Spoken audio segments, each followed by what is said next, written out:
Now let us discuss about one new word in English, that is slander.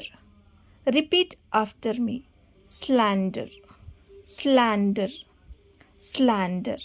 What is the meaning of slander? Negative statement about someone.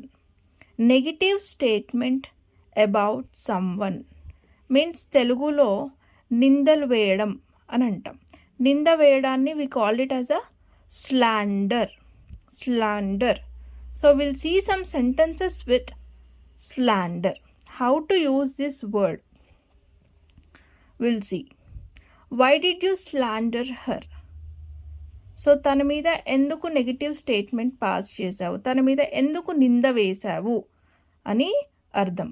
Slandering others is wrong. వేరే వాళ్ళ మీద నిందలు వేయడం అనేది మంచి పద్ధతి కాదు. Slandering others is wrong means negative statement pass చేయడం అనేది రాంగ్. Slandering others is wrong. They slandered me for something I didn't do. వాళ్ళు నా మీద నింద వేశారు దేనికోసము, బట్ ఐ డిడెంట్ డూ, నేను అది చేయలేదు. They slandered me without any proof. వాళ్ళు నా మీద నిందలు వేశారు, ఎలాంటి ప్రూఫ్ లేకుండా నెగిటివ్ సెంటెన్స్ పాస్ చేశారు.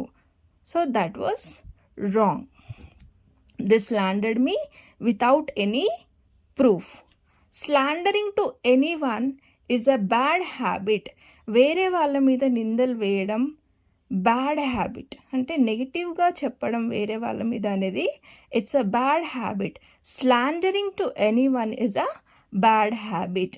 Slander means negative statement about some one means నిందలు వేయడం అన్నమాట. స్లాండర్.